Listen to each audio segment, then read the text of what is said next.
네, 안녕하세요. 네, 저 차이재입니다. 저는 산부인과 의사고요. 반갑습니다.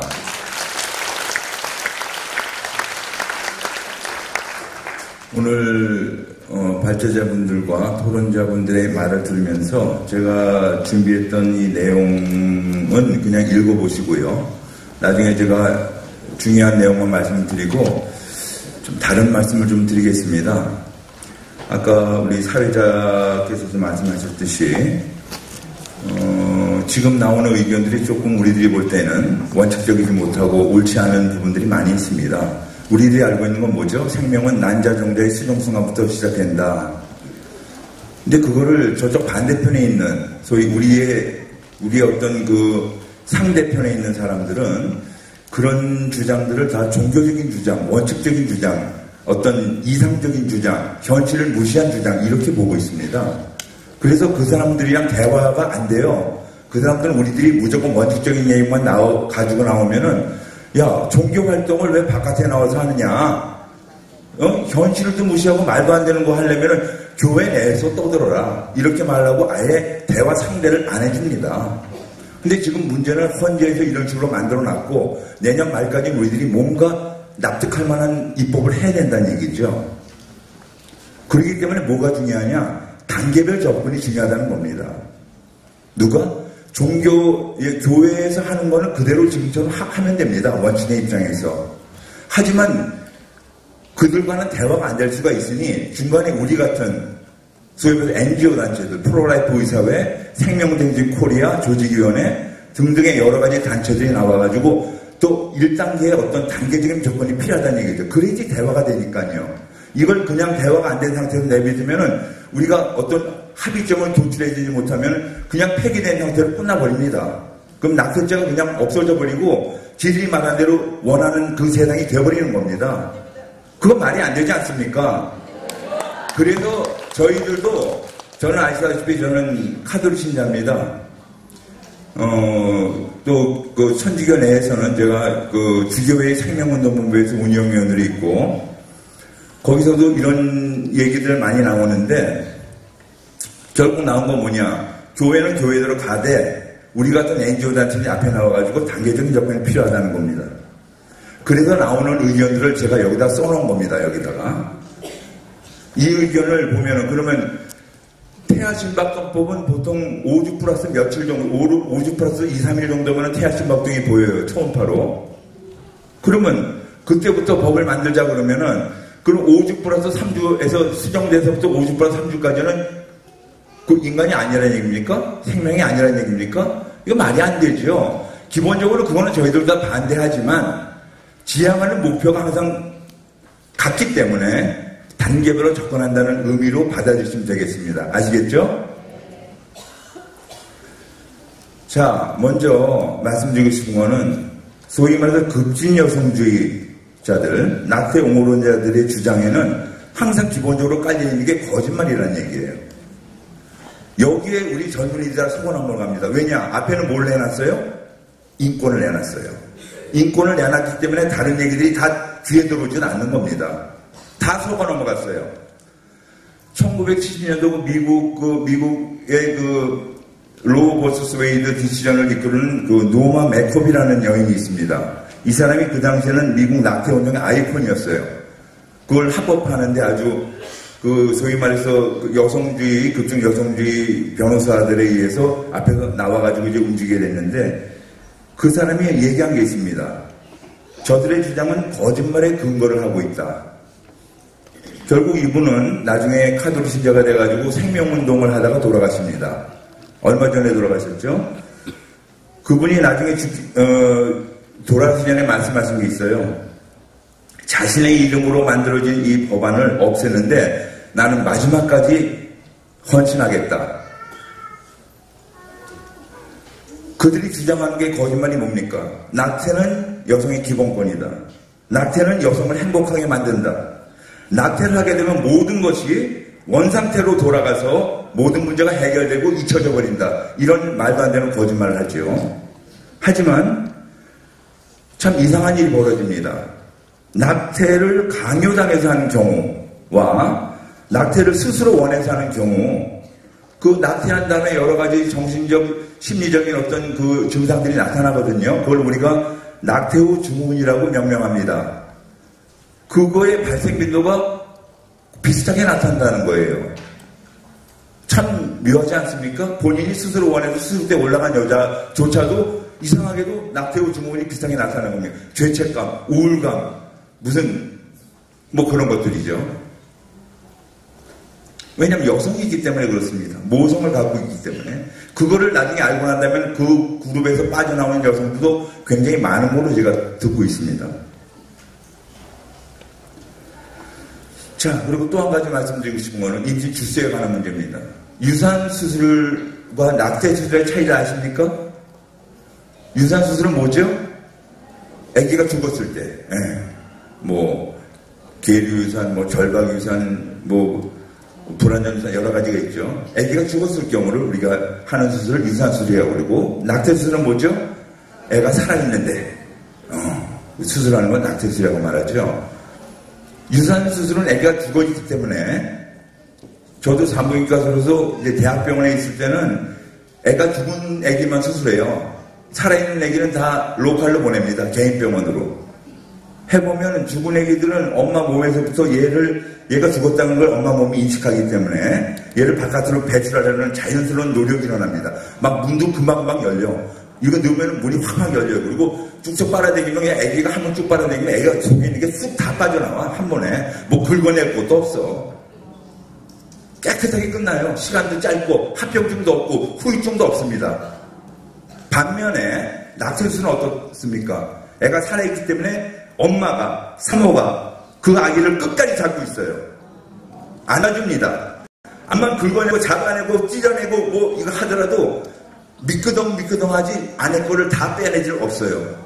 제가 한번 그 임신 9주짜리를 수술할 기회가 있었어요. 이건 내가 원해서 한 게 아니고 밤에 아르바이트를 근무를 나갔는데 거기서 와가지고 한원 없이 하게 된 경우인데, 임신 9주라고 해서 저는 병원 대학병원에서 트레이닝 받는 도중에 받는 거니까 그때 생각하고 그냥 들어갔어요. 아무 생각 없이. 그때는 개념이 좀 없었거든. 웬걸? 나는 5분, 10분 생각하고 들어갔는데 이게 20분, 30분이 들어가고 이게 완전히 안 나오는 거예요. 그럴 정도로 내가 그걸 경험하고 난다면, 아하, 낙태수술은 유산수술과 전혀 다르구나. 하는 방법은 똑같아. 문 열고 마취하고 뭐 이런 거 하는 거 다 똑같아요. 그렇기 때문에 임신 주수가 굉장히 중요하다는 겁니다. 지금 저들이 임신 14주 얘기하죠.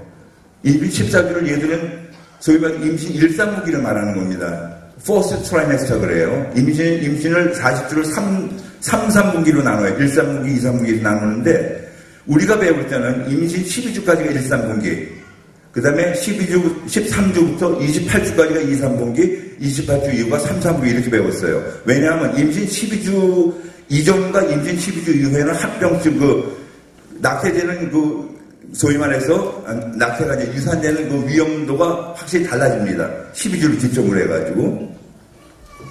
근데 그거를 얘네들은 자기네 어떤 정치적 목적에 따라서 이걸 13주, 그것도 더 넘어가도 이번에 14주까지 올려버렸어요. 이건 아무 근거 없는 거짓말입니다. 이런 주장은. 그거 말씀을 드리고. 그래서 14주라는 거에 여러분이 자꾸 현혹되면 안 됩니다. 항상 기준은 12주예요. 12주.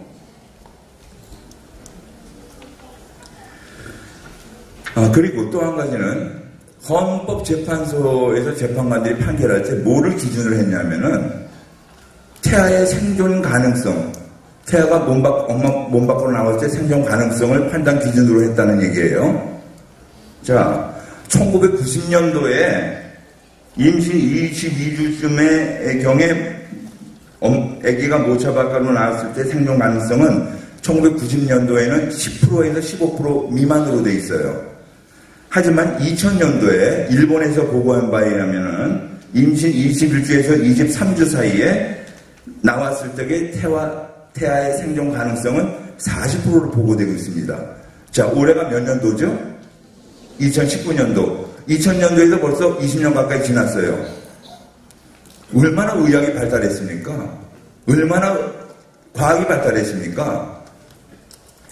자, 지금은 300g 남짓만 해도 다 살려낸 세월입니다.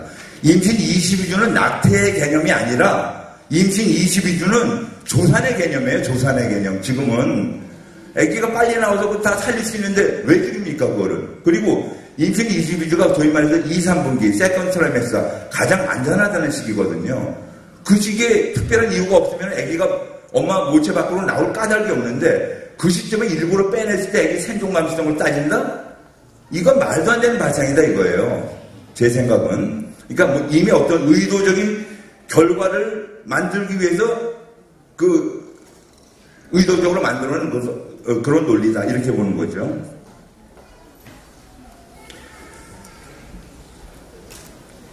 그리고 이 얘기는 참 중요한 얘기인데요.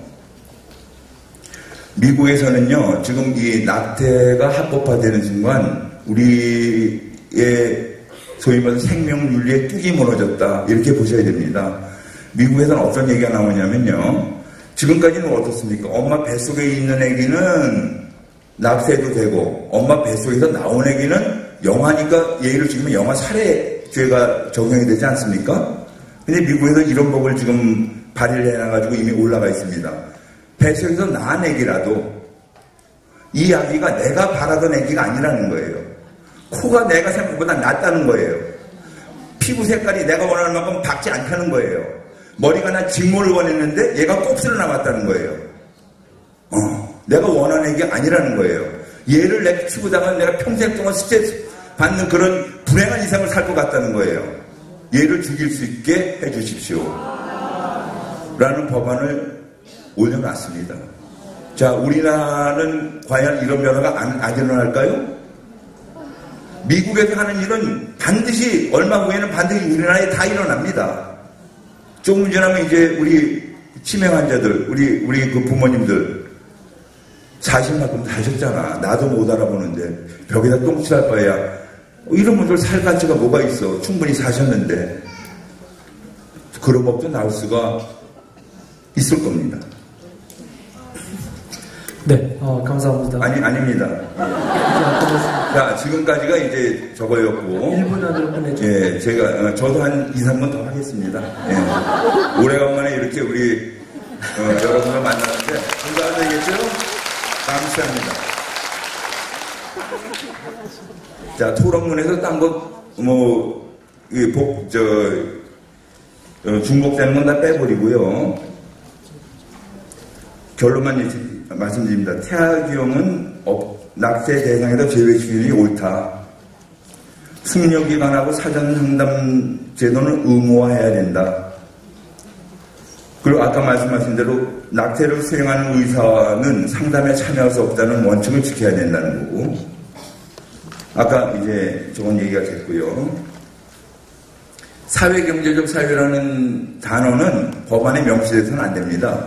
워낙에 이게 광범위하거든요. 코에 걸면 코걸이, 귀에 걸면 귀걸이, 모든 게 여기 들어가기 때문에 이거를 명시하지 아니하고 도리어 이런 용어를 쓰기보다는 여기에 해당하는 납득할 만한 상황이나 여건들 중에서 타당한 사유 몇 가지를 엄선해서 대통령령으로 정하는 것이 훨씬 조율적일 것이다. 우리 모자보고 지금 1, 2, 3, 4, 5번 정하는 식으로 꼭 몇 가지 한 서너 가지만 딱 정해놓고 요거 한도에 마라. 그건 이제 나중에 또 우리가 논의를 해봐야 되겠죠. 그리고 아까 말씀드린 대로 이거에서 임신 주수가 중요한데 여성 요청에 의한 낙태는 임신 8주 이하로 사회경제적 사유로 인한 낙태는 임신 10주 이하로 낮추자.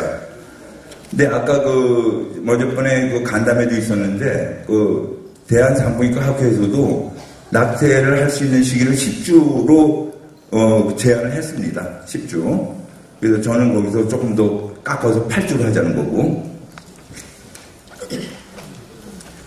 낙태 실시소 지정은 반드시 돼야 되고, 여기서 이제 양심적인 의사의 낙태 시소 거부에 관한 문제가 나오는데요.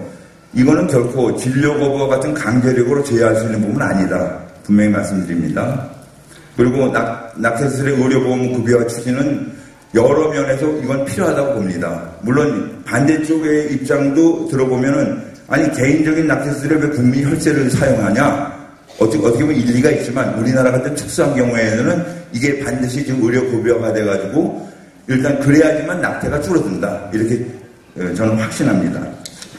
그리고 자 이제 마지막입니다. 낙태약, 미프진의 도입. 이거 자꾸 그 도입하는 거를 당연시하게 말하는 분들이 너무나 많아요. 먼저 뭐 간담회에서도 그 산부인과 학회고 의사회고 또 복지부고 여가부고 법무부고 다 이거에 대해서 당연히 받아들이는 거 말하는데 저는 말이 안 된다고 생각합니다. 왜냐하면요. 미국에서는 벌써부터 이 미프진을 의사의 개입 없이 의사가 거의 단 1분도 개입할 수 없게 만들어서 공급업체가 직접 수요자인 산모에게 택배로 배달합니다. 이게 이제 미국에서 점점 자리 잡고 있고 이게 유럽으로 번지고 있거든요. 자, 우리나라는 지금 이거 처음에 들어올 때 산부인과에서 좀 착각을 하고 있어요. 우리들이 강력하게 하면 이게 다 의사 처방을 받는다. 처방은 받겠죠. 근데 조만간에 어떻게 바뀐다? 미국식으로 또 바뀌게 됩니다. 그러면은 그 말도 안 되는 그 약 2가지를 집에서 산모들이 먹는 거예요. 그 통증과 그 구역, 그 출혈과 이런 위험한 짓을 지금 그 약을 쓰면서 산모들이 집에서 당하라는 얘기예요. 그럴 바에야 이건 없애는 게 맞다. 이건 아예 애시당초부터 도입해서는 안 된다고 저는 생각합니다. 이상입니다.